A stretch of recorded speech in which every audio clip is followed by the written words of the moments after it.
இன்றைக்கு நாம் தியானிக்க இருக்கிற வசனம் 1 யோவான் 2:23 குமாரனை மறுதலிக்கிறவன் பிதாவை உடையவன் அல்ல, குமாரனை அறிக்கையிடுகிறவன் பிதாவையும் உடையவனாய் இருக்கிறான்.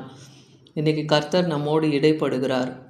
குமாரனாகிய ஆண்டவராகிய இயேசு கிறிஸ்துவை யார் மறுதலிக்கிறாங்களோ அவங்க பிதாவை உடையவர்கள் அல்ல, குமாரனை அறிக்கையிடுகிறவர்கள் பிதாவை உடையவர்களாக இருக்கிறாங்க. ஏன்னா பிதாவும் குமாரனும் ஒன்றாக இருக்கிறார்கள்னே வேதவசனம் சொல்லுது. ஆகையால் நீங்கள் ஆதி முதல் கேள்விப்பட்டதை உங்களில் நிலைத்திருக்க கடவுது.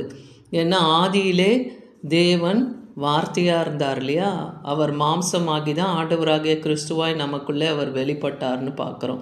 அதனால் ஆதி முதல் நீங்கள் கேள்விப்பட்டது உங்களில் நிலைத்திருந்தால் நீங்களும் குமாரனிலும் பிதாவிலும் நிலைத்திருப்பீங்க. அப்போ பிதாவாகிய தேவனையும் குமாரனையும் நீங்கள் அறிஞ்சிங்கன்னா அவங்களுக்குள்ளே நீங்கள் என்றென்றும் நிலைத்திருப்பீங்க.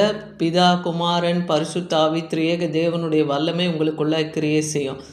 ஏன்னா இயேசுவானவர் தேவனுடைய குமாரன் என்று அறிக்கை பண்ணுகிறவன் எவனோ அவனில் தேவன் நிலைத்திருக்கிறார்னே 1 யோவான் 4:15 பார்க்குறோம். அவனும் தேவனிலே நிலைத்திருப்பான். அதனால் தேவன் நம்மேல் வைத்திருக்கிற அன்பை நாம் அறிந்து அதை விசுவாசிக்கிறோம் இல்லையா. தேவன் அன்பாகவே இருக்கிறார்னே வேதவசனம் சொல்லுது. அதனால் அன்பில் நிலைத்திருக்கிறவன் தேவனில் நிலைத்திருக்கிறான், தேவனும் அவனில் நிலைத்திருக்கிறார். தேவ அன்பு ஏன்னா ஆண்டவராகிய இயேசு கிறிஸ்து தன் ஒரே பேரான குமாரனை பிதாவாகிய தேவன் நமக்காக இந்த உலகத்திலே கொடுத்து, இந்த உலகத்திலே ஒருவரும் கெட்டு போகாதபடி நித்திய ஜீவனை அடைய கொடுத்து அவர் இவ்வளவாய் நமக்காக அவர் அன்பு கூர்ந்தார்னு பார்க்குறோம். அப்போ தேவன் அன்பில் நம்ம நிலைத்திருக்கணும், அவரிலே நாம் நிலைத்திருக்கணும். அப்போ அவரும் நம்மோடு கூட நிலைத்திருப்பார். யோவான் 8:19 நான் என்னை குறித்து சாட்சி கொடுக்கிறவனா இருக்கிறேன், என்னை அனுப்பின பிதாவும் என்னை குறித்து சாட்சி கொடுக்கிறார். எப்படி குமாரன் இந்த பூமியில் பிதாவுக்கு சாட்சி கொடுக்கிறாரோ அதே போல் பிதாவும் குமாரனை குறித்து சாட்சி கொடுக்கிறார். அவர்கள் உம்முடைய பிதா எங்கே என்கிறார்கள். அப்போ ஆண்டவராகிய இயேசு கிறிஸ்துவை பார்த்து பரிசேயர்கள்லாம் கேட்குறாங்க, உம்முடைய பிதா எங்கன்னு. அதுக்கு இயேசு பிரதியுத்தரமாக சொல்கிறாரு, என்னையும் நீங்கள் அறியீர்கள், என் பிதாவையும் நீங்கள் அறியீர்கள்.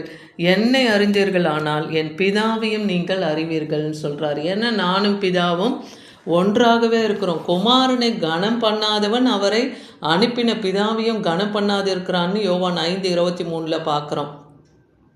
அப்போ பிதாவாகிய தேவன் தான் இந்த உலகத்துக்கு குமாரனாகிய கிறிஸ்துவை அனுப்பினார். அதனால் கிறிஸ்துவின் உபதேசத்தில் நிலைத்திராமல் அதை மீறி நடக்கிற எவனும் தேவனை உடையவன் அல்லன்னே பார்க்குறோம். 1 யோவான் 1:9-11 பார்க்கும்போது அப்போ கிறிஸ்துவின் உபதேசம் பரலோக ராஜ்யத்தின் காரியங்களை தேவன் நமக்கு குமாரனாகிய கிறிஸ்து மூலமாக இந்த உலகத்துக்கு அறிவித்தார் இல்லையா. அவர் உபதேசத்தில் நாம் நிலைத்து இருக்கணும். அப்படி நிலைத்து இல்லைன்னா நாம் பிதாவையும் குமாரனையும் உடையவர்களாக இராமல் போயிடுவோம். நிலைத்து இருந்தோமானால் பிதாவையும் குமாரனையும் உடையவர்களாய் நாம் இருப்போம். அதனால் ஒருவன் உங்களிடத்தில் உபதேசத்தை கொண்டு வராமல் இருந்தால் அவனை உங்கள் வீட்டிலே ஏற்றுக்கொள்ளாமலும் அவனுக்கு வாழ்த்துதல் சொல்லாமலும் இருங்கன்னே சொல்கிறார்.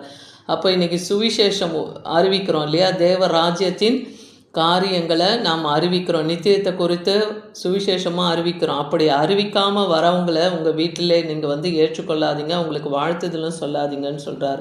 அவனுக்கு வாழ்த்துதல் சொல்லுகிறவன் அவனுடைய துர்க்கிரைக்கு நீங்களும் பங்குள்ளவர்களாக ஆகிடுவீங்க.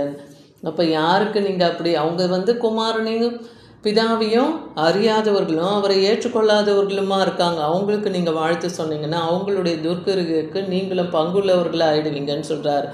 அதனால் என்னை பகைக்கிறவன் என் பிதாவை பகைக்கிறான்னே யோவான் 15:23 பார்க்குறோம். அதே போல் வேறு ஒருவரும் செய்யாத கிரியைகளை நான் அவர்களுக்குள்ளே செய்யாதிருந்தேனானால் அவர்களுக்கு பாவம் இராது. இப்பொழுது அவர்கள் என்னையும் என் பிதாவையும் கண்டும் பகைத்தும் இருக்கிறார்களேன்னு சொல்கிறார். அப்போது குமாரன் பிதாவாகிய தேவன் சகலத்தையும் குமாரனுக்கு ஒப்பு கொடுத்தார். அவர் என்ன செய்யணும் என்பதை பிதாவாகிய தேவன் எல்லாவற்றையும் அவருக்கு முன்பாக செய்து காண்பித்தார். அதை தான் குமாரன் இந்த உலகத்தில் சகல கிரியைகளும் நடப்பித்தார்னு பார்க்குறோம். அப்போ 1 யோவான் 5:1 இயேசுவானவரே கிறிஸ்து என்று விசுவாசிக்கிற எவனும் தேவனால் பிறந்திருக்கிறான். அப்போ தேவனால் பிறந்தது ஒரு நாளும் பாவம் செய்யாது இல்லையா. அவரிடத்துல பிறந்திருக்கிறவங்க அவரிடத்துல அன்பு கூறுகிறவர்களாக இருக்கிறோம். எவனும் அவரால் பிறக்கப்பட்டவனிடத்திலும் அன்பு கூறுகிறான். அப்போ நீங்கள் தேவனிடத்தில் அன்பு கூறுங்கன்னா அப்போ அவரால் பிறக்கப்பட்ட நீங்களும் அன்பு கூறுகிறவர்களாய் தான் இருப்பீங்க. ஏன்னா சகலமும் என் பிதாவினால் எனக்கு ஒப்பு கொடுக்கப்பட்டிருக்குன்னே லூக்கா 10:22 பார்க்குறோம். அப்போ பிதா தவிர வேறு ஒருவனும் குமாரன் இன்னார் என்று அறியான், குமாரனும் அவரை எவருக்கு வெளிப்படுத்தணும்னு அவர் சித்தம் கொண்டிருக்கிறாரோ அவனை தவிர வேறு ஒருவனும் பிதா இன்னார் என்றும் அறிய முடியாது. அப்போ குமாரனை காண்கிறவன் பிதாவை காண்கிறான் என்பதை விசுவாசிக்கணும். அவர் வார்த்தையை விசுவாசித்தா அவங்க பிதாவையும் ஏற்றுக்கொள்ளுகிறார்கள்னு அர்த்தம் இல்லையா? 1 யோவான் 2:22 இயேசு கிறிஸ்து அல்ல என்று மறுதலிக்கிறவனே அல்லாமல் வேறு யார் பொய்யன்? அப்போ ஆண்டவராகிய இயேசு கிறிஸ்து தான் கிறிஸ்து இல்லையா? அவர் தான் நம் மீட்பர், நம் ரட்சகர். அதை நம்ம விசுவாசிக்கல்னா நம் பொய்யர்கள்னு வேதவசனம் சொல்லுது. குமாரனை மறுதலிக்கிறவன் பிதாவையும் மறுதலிக்கிறான், அவன் அந்தி கிறிஸ்து என்றே வேதவசனம் சொல்லுது. அப்போ இன்றைக்கி நமக்காக தம் ஜீவனை கொடுத்து நம்முடைய பாவம் அக்கிரம் மீறுதலுக்காக அவர் வாதிக்கப்பட்டு அவர் சிலுவையில் அறையப்பட்டு நமக்காக மரித்தார், ரத்தம் சிந்தினார் இல்லையா? அவர் ரத்தத்தினாலே நாம் மீட்கப்பட்டு அவர் கிருபையினாலே நாம் இன்றைக்கி ரட்சிக்கப்பட்டிருக்கிறோம். அவர் அடக்கம் பண்ணப்பட்டு 3ஆம் நாள் உயிரோடு பிதாவின் வலது கரத்தினாலும் பரிசுத்தாவின் வல்லமையினாலும் எழுப்பப்பட்டு இன்றைக்கி பிதாவுடைய வலது பாரத்தில் வீற்றிருக்கிறார். அப்போ பிதாவையும் குமாரனையும் மறுதலிக்காமல் அவர்களை அறிக்கை இடும்போது நமக்கு நித்திய ஜீவன் உண்டு. அந்த இயேசு கிறிஸ்துவை அல்லாமல் நமக்கு நித்திய ஜீவன் இல்லை. அதனால் இன்றைக்கி பிதாவையும் குமாரனையும் அறிக்கையுடையவர்களாக நாம் இருக்கும்போது நாமும் பிதாவையும் குமாரனையும் உடையவர்களாக இருப்போம். ஆமீன்.